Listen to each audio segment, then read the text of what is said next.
നിലമ്പൂരിന്റെ ഓരോ പ്രചാരണ സ്പന്ദനങ്ങളും തുടിപ്പുകളും നമ്മളെ അറിയിക്കാൻ P V Kuttan good morning കേരളത്തിനൊപ്പം ചേരുകയാണ്.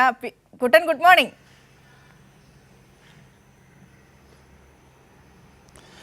Vinisha, good morning. മുഖ്യമന്ത്രി ഇന്ന് അവിടെ എത്താനിരിക്കുകയാണ്.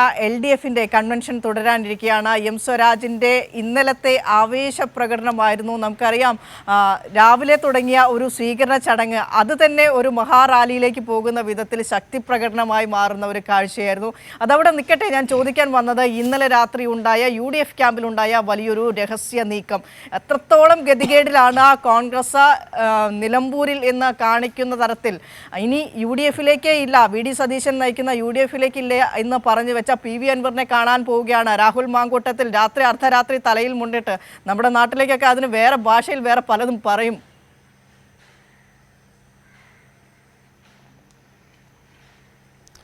വിനിഷ, എം സ്വരാജിന്റെ സ്ഥാനാർത്ഥിത്വം നിലമ്പൂരുകാരാകെ ആവേശത്തോടെ സ്വീകരിക്കുന്ന ഒരു കാഴ്ച കഴിഞ്ഞ 2 ദിവസമായി നമ്മൾ കണ്ടുകൊണ്ടിരിക്കുകയാണ്.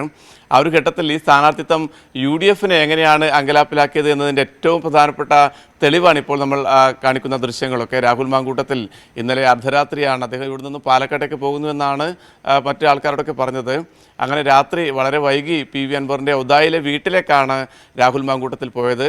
നമുക്കറിയാം, കഴിഞ്ഞ കുറേ ദിവസങ്ങളായി PV അൻവറിൻ്റെ വാക്ശരങ്ങൾ, PV അൻവറിൻ്റെ ആരോപണങ്ങളൊക്കെ VD സതീശനെ കേന്ദ്രീകരിച്ചുകൊണ്ടാണ്. VD സതീശനെതിരെയും ആര്യാടൻ ഷൗക്കത്തിനെതിരെയും വളരെ വ്യക്തിപരമായ കടന്നാക്രമണം ഈ തെരഞ്ഞെടുപ്പ് ഘട്ടത്തിൽ, അതായത് ഒരു തെരഞ്ഞെടുപ്പ് പടിവാതിക്കലത്തിൽ നിൽക്കുന്ന ഘട്ടത്തിൽ UDFിൻ്റെ സ്ഥാനാർത്ഥിക്കെതിരെ വളരെ മോശം പ്രയോഗങ്ങളാണ് PV അൻവർ എല്ലാ ഘട്ടങ്ങളിലും നടത്തിയത്. ആദ്യഘട്ടത്തിൽ മാത്രമല്ല, പിന്നീട് കോൺഗ്രസിൻ്റെയും UDFിൻ്റെയും ലീഗിൻ്റെയും ഉൾപ്പെടെ മുതിർന്ന നേതാക്കൾ അൻവറുമായി സംസാരിച്ചതിന് ശേഷവും അൻവർ അടങ്ങിയില്ല, വഴങ്ങിയില്ല. അൻവർ ആര്യാടൻ ഷൗക്കത്തിനെതിരെ രൂക്ഷ വിമർശനങ്ങൾ ഉന്നയിക്കുന്നു. അതോടൊപ്പം തന്നെ VD സതീശൻ, കോൺഗ്രസിൻ്റെ പ്രധാനപ്പെട്ട നേതാവ്, പ്രതിപക്ഷ നേതാവ്, UDFിൻ്റെ ലീഡർ കൂടിയായ VD സതീശനെതിരെയും വ്യക്തിപരമായ കടന്നാക്രമണം നടത്തുകയായിരുന്നു PV അൻവർ. അതിനുശേഷം അൻവർ തന്നെ പറയുന്നു, ഇനി UDFിലേക്കില്ല, താൻ തൻ്റെ സ്വന്തം വഴി നോക്കും, മത്സരിക്കാൻ പണമൊന്നുമില്ല എങ്കിൽ പോലും മത്സരിക്കും എന്നൊരു തീരുമാനത്തിലേക്ക് ഇന്നലെ രാത്രിയോടുകൂടി അൻവർ എത്തുകയായിരുന്നു. ഇന്ന് ആ തീരുമാനം ഔദ്യോഗികമായി രാവിലെ 9 മണിക്ക് മാധ്യമപ്രവർത്തകരെ, വാർത്താസമ്മേളനം വിളിച്ച് മാധ്യമപ്രവർത്തകരെ അറിയിക്കുമെന്നൊക്കെയുള്ളൊരു വാർത്തകൾ പുറത്തു വരുന്നതിനിടയിലാണ് രാത്രി വൈകി രാഹുൽ മാങ്കൂട്ടത്തിൽ അൻവറിൻ്റെ വീട്ടിലേക്ക് എത്തുന്നത്. അവിടെ അന്യായ നീക്കവുമായി രാഹുൽ എത്തുന്നു എന്നുള്ളതാണ് അതിൽ ഏറ്റവും പ്രധാനപ്പെട്ട കാര്യം. രാഹുൽ മാങ്കൂട്ടത്തിൽ അവിടെ പോകുന്നെങ്കിൽ, അതാണിപ്പോൾ ഇന്ന് രാവിലെ മുതൽ ഈ വിവരം അറിഞ്ഞത് മുതലുള്ള ചർച്ചകൾ എന്നുള്ളത്, രാഹുൽ അവിടേക്ക് പോകണമെങ്കിൽ ആര് പറഞ്ഞിട്ടായിരിക്കും എന്നുള്ളതാണ്.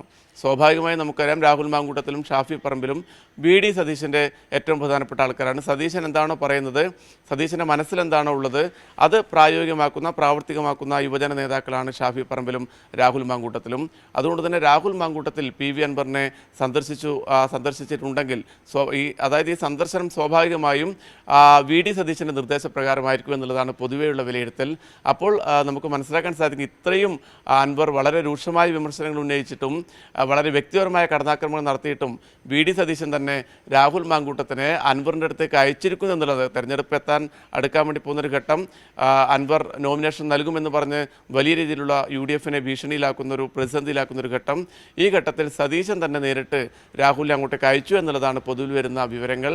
അപ്പോൾ എത്രത്തോളം പേടിയിലാണ്, അങ്കലാപ്പിലാണ് UDF കേന്ദ്രങ്ങൾ എന്നുള്ളതാണ് ഈ കൂടിക്കാഴ്ചയിലൂടെ വ്യക്തമാവുന്നത്. വിനിഷ.